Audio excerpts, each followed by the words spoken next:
میرے آقا مصطفیٰ جان رحمت صلی اللہ تعالی علیہ وسلم جب بھی ماہ رمضان المبارک قریب آتا تو میرے سرکار اپنے صحابہ کو عبادت کا شوق دلانے کے لیے، اپنے صحابہ کو عبادت کا ذوق دلانے کے لیے، اپنے صحابہ کے دل میں عبادت کا جذبہ پیدا کرنے کے لیے آقا کریم رؤوف الرحیم صلی اللہ تعالی علیہ وسلم ان کے درمیان رمضان المبارک کی برکتیں بیان کرتے، رمضان شریف کی فضیلتیں بیان کرتے، رمضان المبارک کی اہمیت بیان کرتے۔ ایک مرتبہ اللہ کے محبوب مصطفیٰ جان رحمت صلی اللہ علیہ وسلم فرماتے ہیں، اے میرے صحابہ، اب تم پر ایک ایسا مہینہ جلوگر ہونے والا ہے کہ جس کی پہلی رات کی شان یہ ہے، جس کی پہلی رات کا مقام اور مرتبہ یہ ہے کہ جب ماہ رمضان کی پہلی رات آتی ہے تو آسمانوں کے دروازے کھول دیے جاتے ہیں، جنت کے دروازے کھول دیے جاتے ہیں،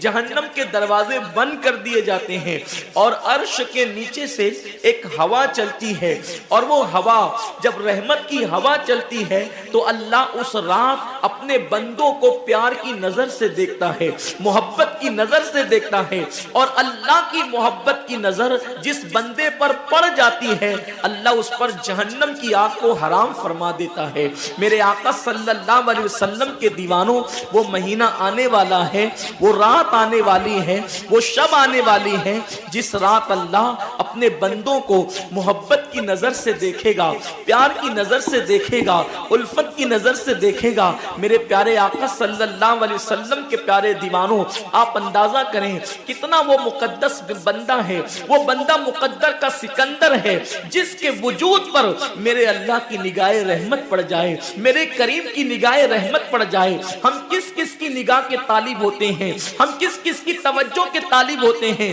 ہم سوچتے ہیں کہ پیر صاحب کی نگاہ پڑ جائے گی تو میرا بیڑا پار ہو جائے گا۔ یقیناً پیر صاحب کی نظر بڑی قیمتی ہے، دیوان شاہ بابا کی نظر پڑ جائے گی تو میری تقدیر بدل جائے گی۔ یقیناً اللہ کا ولی بڑی شان والا ہے، غوث پاک کی نظر پڑ جائے گی تو میرا بیڑا پار ہو جائے گا۔ اندازہ تو کریں جس پر اللہ کی نگاہ رحمت پڑ جائے، اور وہ رمضان شریف کی پہلی رات میں ہوتا ہے کہ اللہ اپنے بندوں کو پیار کی نظر سے دیکھتا ہے، اللہ اپنے بندوں کو محبت کی نظر سے دیکھتا ہے، اور خدا کی نگاہ رحمت جس پر پڑ گئی پھر اس کو جہنم کی آگ چھو نہیں سکتی، اس کو جہنم کی آگ جو ہے اس کو جلا نہیں سکتی۔ لیکن کتنے افسوس کی بات ہے، ماہ رمضان شریف کی ایسی برکت والی رحمتوں بھری رات آتی ہے، اور وہ پہلی رات آتی ہے، اور اس رات میں ہم کیا کر رہے ہوتے ہیں؟ اس رات میں ہمارا حال یہ ہوتا ہے کہ ہم ہوٹل پہ بیٹھ کر ٹائم پاس کر رہے ہوتے ہیں، اس وقت ہم گھروں کے اندر بیٹھے ہوتے ہیں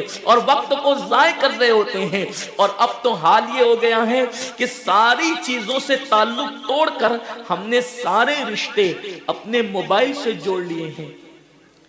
اس وقت ہمارا سب سے قریبی رشتہ دار اگر کوئی ہے تو وہ اپنا موبائل ہے۔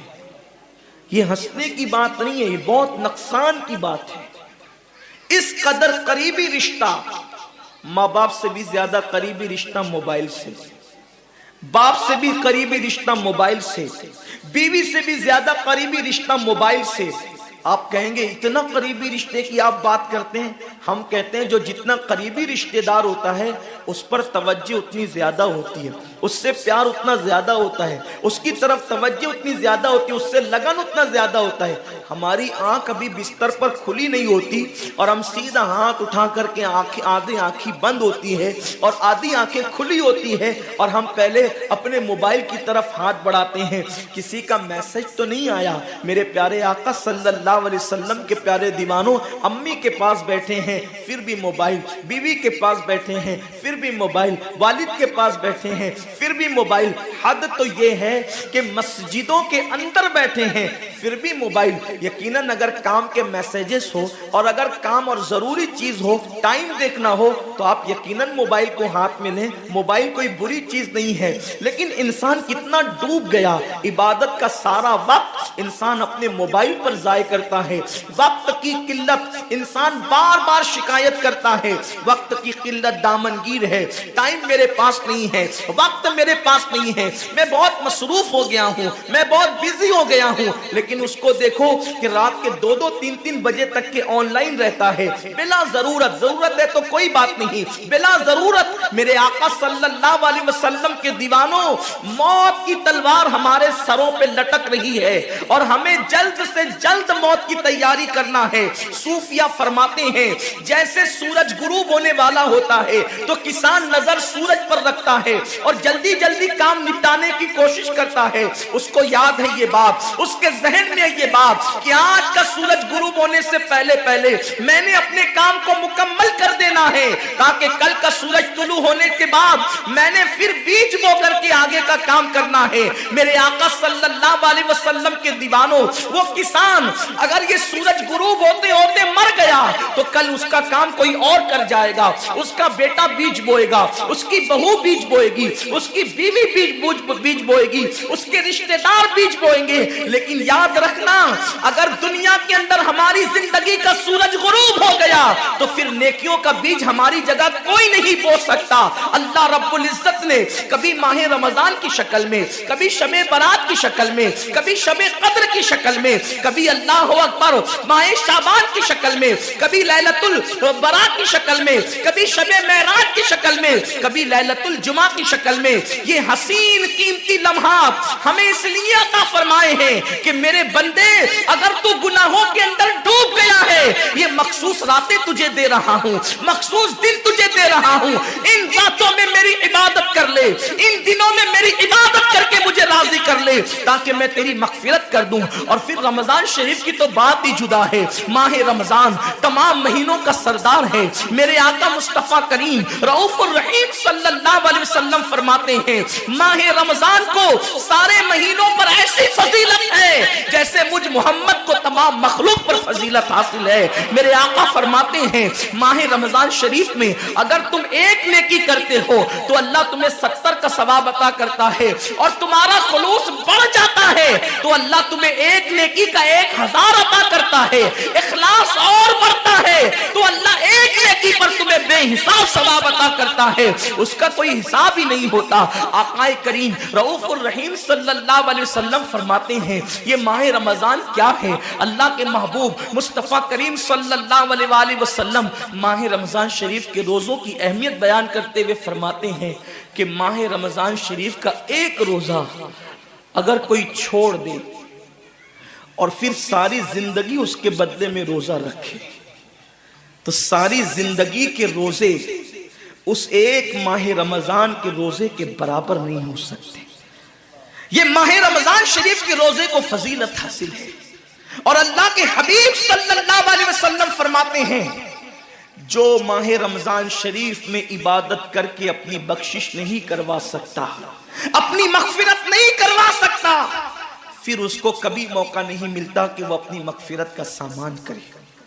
آقا کریم صلی اللہ علیہ وآلہ وسلم فرماتے ہیں کہ سال بھر تک ماہ رمضان شریف کے لیے جنت کو آراستہ کیا جاتا ہے، جنت کو سجایا جاتا ہے، جنت کو سنوارا جاتا ہے، اور آقا کریم صلی اللہ علیہ وسلم فرماتے ہیں بڑی بڑی آنکھ والی حوریں اللہ کی بارگاہ میں عرض کرتی ہے میرے کریم ہمیں ان کی دلہن بنانا جو ماہ رمضان شریف میں تیری عبادت کرتے ہیں، ہمیں ان کے نکاح میں دینا جو ماہ رمضان شریف کی راتوں کو جگ کر کے تجھے منانے کی کوشش کرتے ہیں۔ آقا کریم صلی اللہ علیہ وسلم فرماتے ہیں اگر کوئی بندہ ماہ رمضان میں زنا سے بچے، شراب سے بچے، جھوٹ سے بچے، کسی کو تہمت لگانے سے بچے، اور ماہ رمضان شریف کا احترام کرتے ہوئے گناہوں سے بچے تو اللہ تبارک و تعالی ہر رات کے بدلے، رمضان شریف کی ہر رات کے بدلے 100 حوروں کے ساتھ اس کا نکاح فرمائے گا۔ یعنی 30 راتیں ہیں تو 100 حوروں کے ساتھ اس کا نکاح ہوگا۔ اور آقا کریم صلی اللہ علیہ وسلم فرماتے ہیں ماہ رمضان شریف کا احترام جو کرے، اور احترام ماہ رمضان میں جو لغویات اور خرافات کو ترک کر دے، جو گناہوں کو چھوڑ دے، زنا کو، شراب کو، جھوٹ کو، بہتان تراشی کو چھوڑ دے، آقا فرماتے ہیں اس رمضان شریف کا احترام کرنے والے کے لیے اللہ نے جنت میں ایک ایسا محل بنایا ہے، اس محل کا حال یہ ہے کہ دنیا کے سارے اولین اور آخرین یعنی آدم سے لے کر آخری آنے والے تک، انسان تک، اگر سارے اس محل کے اندر داخل ہو جائے تو بھی اس محل کی اتنی ہی جگہ وہ لیں گے جتنی کی بکرے کی ران آپ کسی مکان کے اندر رکھتے ہیں تو بکرے کی ران کتنی جگہ گھیرتی ہے، بس تمام اولین اور آخرین اس محل کے اندر اتنی ہی جگہ گھیریں گے، یعنی وہ محل اتنا بڑا اللہ نے بنایا ہے، اور وہ محل صرف ان کے لیے ہے جو ماہ رمضان کے احترام میں گناہوں کو ترک کر دیتے ہیں، گناہوں کو چھوڑ دیتے ہیں۔ میرے آقا صلی اللہ علیہ وسلم کے پیارے دیوانوں، لیکن افسوس ہم اور دنوں کی طرح ماہ رمضان شریف کی راتوں کو ضائع کر دیتے ہیں۔